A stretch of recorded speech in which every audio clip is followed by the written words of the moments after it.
어머니를 구하기 위해 집을 판 효자, 유전자 검사로 밝혀진 진실. 효자 송강은 어머니를 구하기 위해 집을 팔려 하지만 전처와 친구들의 온갖 방해에 직면합니다. 이야기는 가족, 책임, 그리고 가족 간의 정 깊은 갈등을 다룹니다.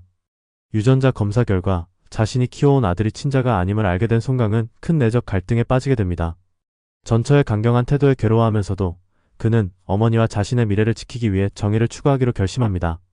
이 영상은 어려운 상황과 갈등 속에서 인간의 선택을 깊이 있게 조명하며 가족에 대한 중요성과 그 의미를 성찰하게 합니다.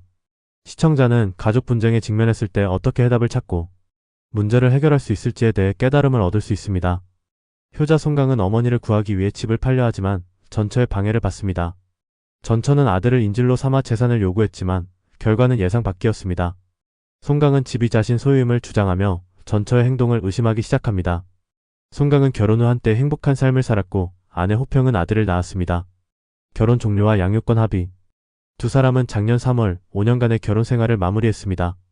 부부는 아들의 미래를 보장하기 위해 아들과 주택을 연계시키는 방안을 마련했습니다. 송강은 아들을 홀로 양육해야만 집을 소유할 수 있으며 그 집은 아들이 만 18세가 된 후에야 그의 명의로 이전됩니다. 호평은 양육권을 포기하는 조건으로 송강에게 5만 위안을 지불해야 집을 받을 수 있습니다. 이후 송강은 아들을 홀로 키우며 두 사람은 서로 간섭하지 않고 거의 연락도 하지 않는 상태로 지내고 있습니다. 어머니를 구하기 위한 집 매각 결정. 송강의 어머니는 자궁경부암 말기 진단을 받았고 막대한 치료비가 필요한 상황이었습니다. 송강은 어머니의 치료비로 10만 위안 이상을 마련하기 위해 집을 팔기로 결심했지만 전처 호평의 동의가 필요했습니다. 그러나 호평과의 연락 시도는 실패로 돌아갔고 오히려 전처의 남자친구에게 폭행을 당했습니다. 이에 송강은 언론의 힘을 빌려 재산 문제를 해결하고자 기자에게 도움을 요청했습니다.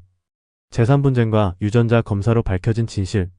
송강은 호평이 도움을 거부하자 분노하며 유전자 검사를 진행하기로 결심했습니다. 검사 결과 4년 동안 키운 아들이 자신의 친자가 아니라는 충격적인 사실이 밝혀지며 오랜 시간 품어왔던 의혹이 드러났습니다. 송강과 호평의 대화에서 호평은 여전히 집을 요구했지만 송강은 이에 맞서 정신적 피해 보상을 요구했습니다.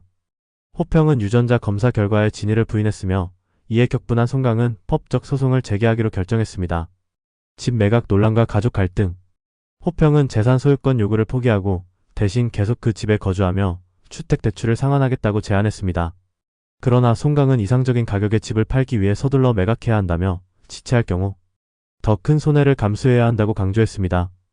호평은 송강이 결혼 생활 중 외도를 저질렀다고 비난하며 자신의 책임을 줄여달라고 요구하면서 남편의 주장을 반박했습니다.